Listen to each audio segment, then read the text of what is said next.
from Florida, from Teaching Ideas from You with Amy Mesney. I used to teach at Florida Virtual School, and you get so used to saying the tagline every time you have a phone call. I'm here with you today to talk to you about scoring versus grading. So this is the Mastery Grading Live series. This is day 2. So I want to recap with you what we talked about yesterday. So what is Mastery Grading? Mastery Grading is simply a way for teachers to organize their lessons and their units in order to help students be more successful. So what you do is you create a teaching loop where you have a lesson, you have practice, you get feedback. You go back to instruction, practice, feedback, so that teachers and students can assess as they go through the unit whether they really understand the material or not, so that at the end, when they finish, they've already reviewed what they didn't know, you've corrected any misunderstandings, and then they're more successful on the test. So the goal of Mastery Grading is that you're increasing student engagement, because if they're engaged, they learn. If they learn, they achieve. So the nice thing as a teacher is that it also helps to reduce your grading, which is why we want to really talk about the difference between scoring and grading. So we talked yesterday that all of the classroom assignments, all of the homework assignments, all of this you're going to divide into 2 categories. There are compliance activities and there are mastery activities.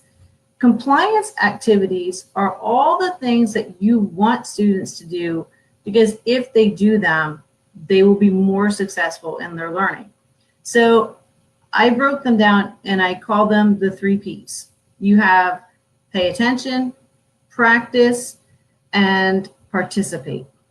So if your students pay attention, practice, and participate, they're more likely to be more successful in their learning. So the problem with that is that you can't force students to do that.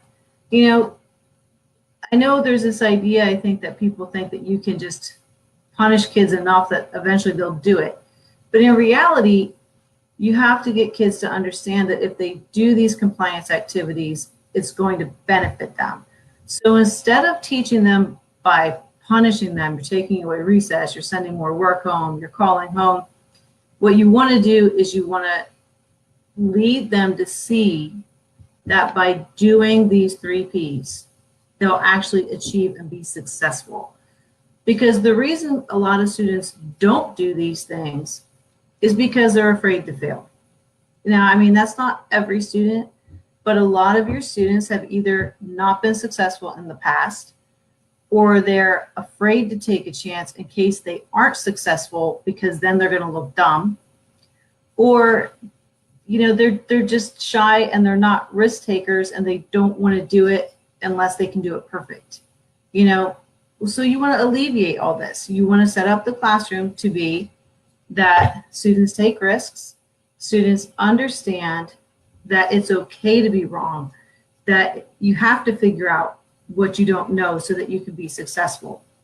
So all these compliance activities, homework, classwork, formative assessments that you do at the end of a lesson, like an exit ticket, all of these you're not going to grade.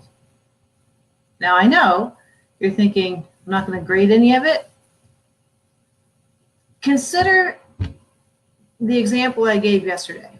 If you are an athlete, you don't get graded on every practice that you do. When you go to your Olympic championship, they don't take all the scores from all their practice sessions and average them in with their, result at the Olympics. I mean, it's really not fair. You were practicing. You're supposed to get better as you practice. So if the practice is worth as much as your actual assessment, your actual championship, it's going to hurt you, because you were practicing something, and if you didn't really understand it, and you took a risk and you tried and you didn't do well, now you have a 0, so you failed. Well, at that point, a lot of kids just say, why should I do it? Because if I'm going to fail, I may as well not bother. So by switching it from grading to scoring, you go from punishing kids who took the risk and maybe didn't understand to rewarding the students for actually taking the risk. So what do I mean by that? When I was using this in my classroom, now I'm homeschooling, so I don't need to use it with my one student, but I would have homework checkers. Now I was teaching 4th grade and 5th grade at the time, and I just had students and they would apply for their job. And so there was a homework area and everybody turned in their homework. And in the morning, the people who were checking the homework, they either gave them 2 points for having it complete, 1 point for having it partially done, or a 0 for not doing it. So if you did it, you were rewarded. You got 2 points. If you didn't do it, you got a 0. But it was only out of 2 points. So 2 points isn't going to drag your grade down to the point where you're not going to pass. So in the end, if a kid has a bad night, didn't get the homework done, forgot the homework, it doesn't crush them. On the other hand, doing the homework every day is going to earn you 2 points a day.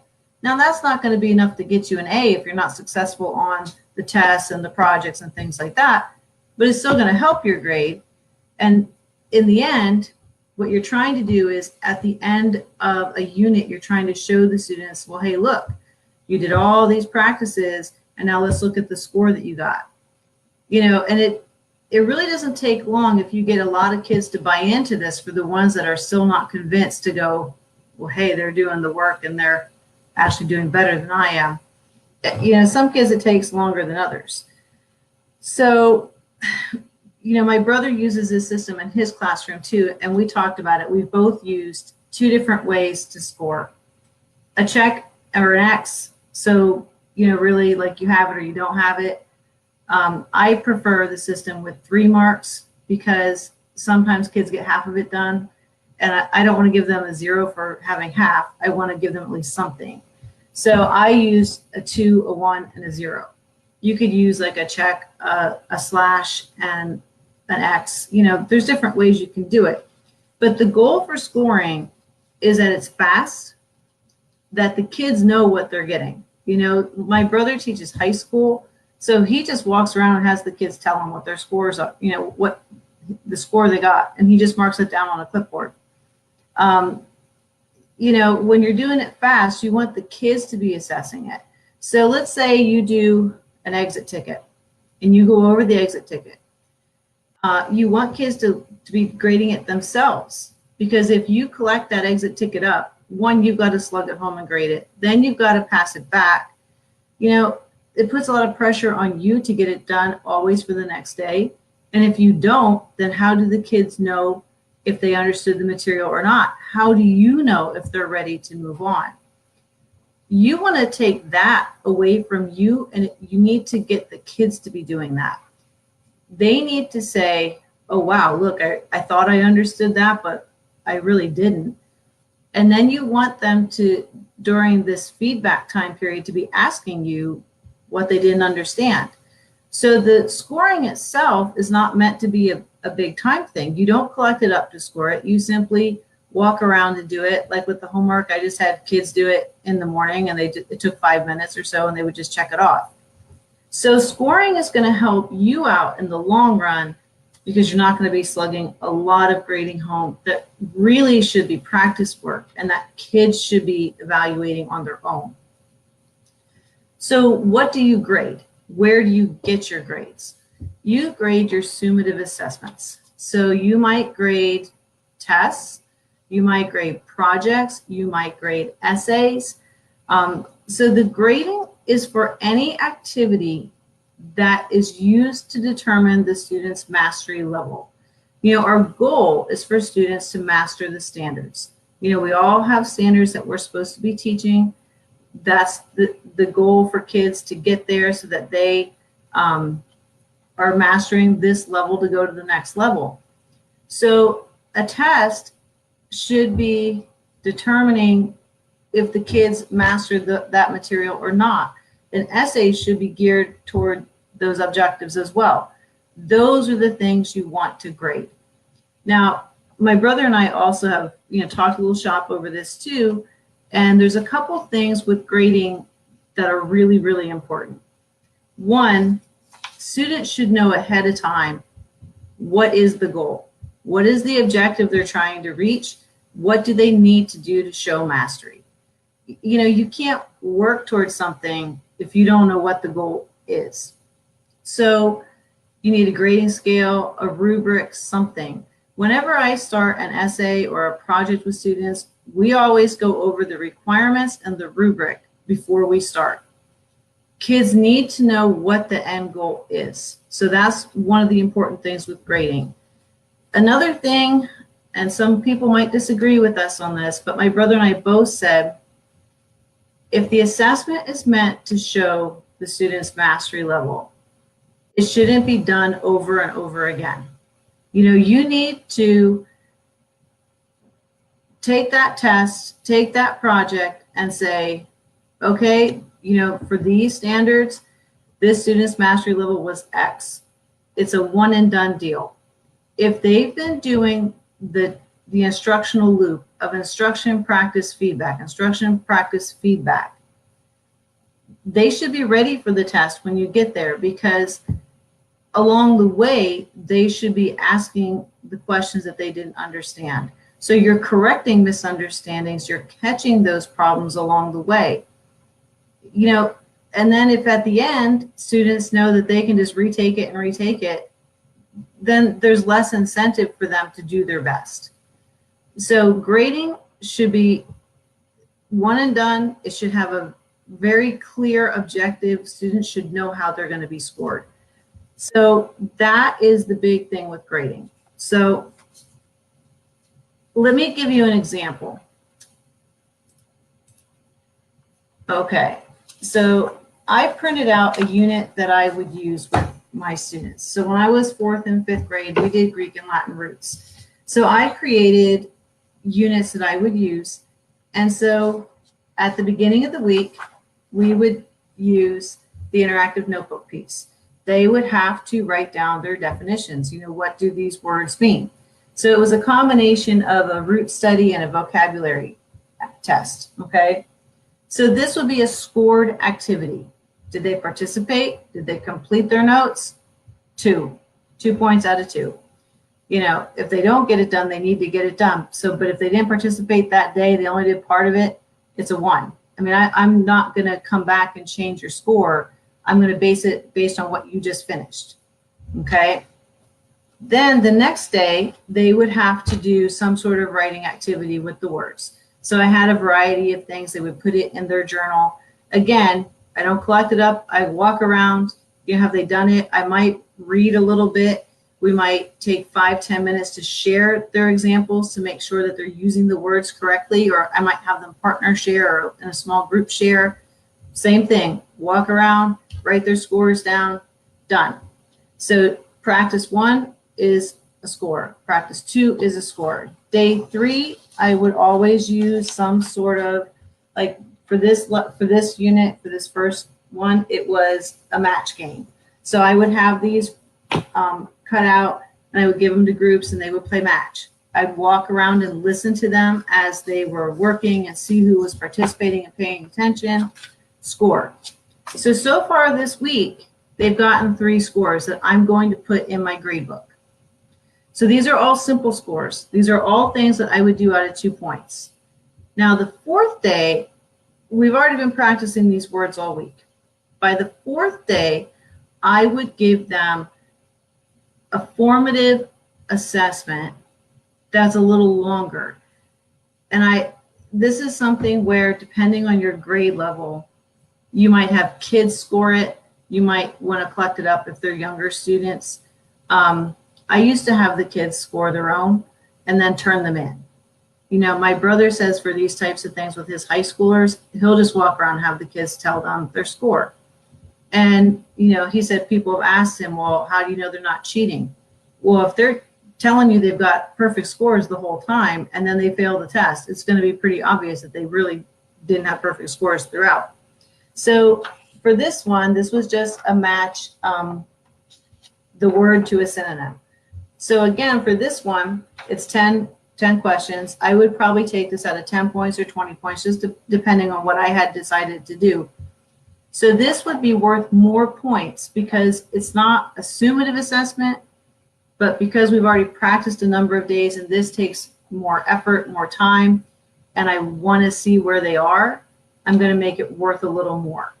So again, I might do 2 points for each question. I might do 1 point. But again, I'd probably go over this with the students, you know, have them tell me their score, or I'd have them turn it in and I would just write the scores down. So this is a good example so far of what we mean by a feedback loop, okay? We have the instruction, we have practice, we do some sort of discussion, feedback. So for this one, we're just constantly reviewing those words, practicing feedback, practicing feedback. Are you using those words correctly? So then on Friday, when we would get to the test, I have the test written out down here. That's a summative test. That's a one and done. Like, you take the test and the score you get is the score you get. Because if they haven't understood the material on the other 4 days, then I shouldn't really be giving them the test on that 5th day. We should be pushing it back and doing more practice. So this is, I hope, a little more clear, you know, what I mean. So this is a scored activity, the first thing, you know, that's the notes. Scored activity the 2nd day, writing in their journal. Scored activity the 3rd day, playing a game. Formative assessment the 4th day. It's still not going to be out of 100 points though, because this is still practice. So again, 10 points, 20 points. Sometimes they might be 5 points, but this isn't going to be a 2 point. It's going to be more. So it's a scored assignment, but it's worth a little more. The last day you have the test, the summative assignment, and now you're having 100 points. So in the end, if you think about this, the scored assignments that they would earn in this situation, I did 20-point quizzes and they had 3 other days to earn points. So you could have 26 points just doing well on the practice. Now the test is worth 4 times that, but even so, if you say you missed a few on the test, if you have 26 points, when you average those 2 things together, it's going to help your grade. So that's why you do the summatives or the scoring on the formative, because you're rewarding them for trying, and in the end that will encourage them to keep trying. So I hope that explains it. If you have questions, I'd like you to just leave it on the post and I'll answer them for you. And so the last thing I want to explain to you is, how do you figure out their final grades? So the goal for final grades is that the final grade should be based on their mastery of standards, not compliance. And so this is the problem. If you score, or if you grade every activity they do, all the practice, everything, the majority of their grade is going to be based on whether they tried and attempted the practice, because you do a lot more in-class activities, practice activities, homework activities than you do summative mastery activities. So you need to somehow weight your grading so that these compliance grades, these practice grades, scores, we should call them, we'll say with scores, are less of a percentage of the grade than the mastery grades, because their grade should represent how well they are mastering the objectives. So I came up with 2 different ways that my brother does one way and I did it a different way. Now I was elementary, I did do middle school too, but I'm just not super techie when it comes to those online grade books and things. So I did mine differently than my brother did. So I'll explain to you these 2 methods. Okay, so this on the screen, I wanted to show you, this is how my brother might do it. He takes the grade book and he weights the categories of grades. So if you look, he makes all the compliance activities 40% of the grade. The mastery activities are going to equal 60% of the grade. Now, if you are teaching secondary, you may have a certain way yours have to be set up. Like I know in our county, the final exams and the midterms, they're automatically a certain amount of their grade. But as far as the grades that you're recording, this is how he does it. So he takes his grade book and he has it just set up that the computer figures it out. I always have such a hard time figuring out the computer thing that I use points. So my way of doing it is I just set the points like I showed you. So for example, I wrote an example down here. Like I would have the homework 2 points a day, 2 points a day, 2 points a day. And so what happens then is if I do homework 2 points a day, I figured out the math. I think I made a slide for you. No, not quite. It ties into this. So if you have homework 4 nights a week for 9 weeks, the students can earn up to 72 points if each homework is 2 points. So let's say in that 9 weeks, you have 2 tests that are worth 100 points. So I'm really going to make this simple. All we're going to do is add homework and the 2 tests. So your class would have had a total of 272 points. So if you divide this up, it's really about 4 sections. Your homework was worth 25% of the grade. The 2 tests are worth 3 parts of the grade, 75% of the grade. So that's how I would do it. Like I would just use the point values of the different assignments to make it that I had those weighted categories. I will say that you have to train the students and parents to understand that, because I found that in the schools where I was, like parents thought everything should be out of 100 points. So I had to explain to them the grading system. And you need to explain it to kids too, so they understand it. And so that's something that George and I talked about, my brother, is that if you look at the screen here, you need at the beginning of the year to go through with your students and show them how doing the homework, doing the practice is going to help your grade, but you're not going to get an A if that's all you do. So I made this example here. Okay, so I made it that there were 400 points of compliance activities. There were 600 points of mastery activities. So for this example, I gave them perfect participation. Like they did all their participation. They did great on all the formative assessments. They got 400 points out of 400 points. So at this point, you know, a lot of kids think they're getting an A because they've done all their homework. They've done everything. They're going to get an A. But let's say that they were copying homework from somebody, or they were participating but not really putting their best effort out. So when they went to the tests and the summative assignments, the essays, things like that, they only got an average of 60. So they had 360 points out of 600 points. So, you know, especially when I taught middle school, the students thought, well, hey, I've got all these, you know, perfect scores and all these practice things, I should have an A. And then they're shocked when they don't. So you have to show them, well, let's add this up. So you have a 60% average on all your mastery things. So you have that 100% on your compliance. So when we add the 400 points that you earned to the 360 points that you earned, you have a total of 760 points out of 1,000. Well, that's a 76% average. So it definitely helps your grade. You pulled yourself up from a D, but you're not going to take your 60% on your mastery scores and get an A.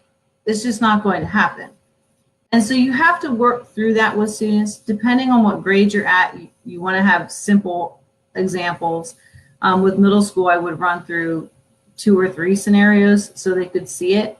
And you see a lot of light bulbs go off, and that can be the switch for some kids. Now, you're going to have other students that will still say, oh, you know, I'm not going to try, or they're still afraid to try. Those students you kind of have to convince along the way. You have to show them, you know. So the students that I had that were the resistors, you know, the ones that people tell you, oh, that kid won't do anything. You know, you just have to work with them. You have to call them up and say, hey, look, if you know, had this assignment, you'd have this grade. And I would do that. I would pull those kids up quietly, or talk to them at recess, or, you know, just in a way let them know, like, hey, look, you've done this work and you're here. Those kids need to be what I call massaged. You need to prove to them that they can achieve, and that putting the effort out is going to benefit them, because what they've learned is that in the past they've done the work and it hasn't helped them anyway. So you need to make sure they see it, and that is hard for some of these kids. It takes time, but if you work at it and you're kind to them, and you really talk to them about how to be successful and that you want them to be successful, they do come around. And I've had a lot of success with those kids that, you know, a lot of teachers have really written off. But for me, because I wasn't punishing them when they didn't understand something, they ended up being successful because they would try. So I hope today was helpful for you. I hope you understand the difference between scoring activities such as participation, homework, classwork, versus grading your mastery assessments. So again, this can take a little bit more effort in the planning stages, because you have to make sure you plan with that feedback loop. But it benefits you in the long run, because you're no longer the person who's giving the grades. I used to go crazy when kids asked me that, like, well, what did you give me? I don't give you your grades, you earn your grades. Using mastery grading, using the scoring versus grading, kids start to see that you're not giving them the grade. And that's one of the benefits. They're also starting to see what they don't understand. So instead of waiting for you to grade everything and show them what they don't understand, they're learning to use metacognition. They're learning to know their own learning. And that, in the end, is going to make them lifelong learners. So this whole process has a lot of benefits to it. The big payoff for teachers is that you're no longer schlubbing stacks of grading home every night. Tomorrow, we're going to do day 3 in the Mastery Grading series. We're going to do directed versus facilitated learning. So, I mean, I grew up with directed learning. I love lecture learning. I mean, that's the style that works for me. You know, I know in the school that I had been at, it was all about small group learning and letting kids work in small groups. And I know for me as a kid, that wasn't necessarily the best way for me to learn. So in Mastery Grading, we use both. And we're going to talk about the difference between the two, the benefits of them, how to set up the facilitated learning so that kids are actually working and not off task. So those are things we'll talk about tomorrow. We'll be here tomorrow at 1. I hope to see you here. Again, my name is Amy Mesney, and my Teachers Pay Teachers store is Amy Mesney, teaching ideas for you. And all my social media, my Facebook, my Instagram, my Pinterest, I have a YouTube channel. I also have a blog. You can all find them by searching my name, Amy Mesney. Amy Mesney, teaching ideas for you. So I'm glad you came. I hope this was helpful, and I hope to see you tomorrow. Thank you so much for coming. Have a great day.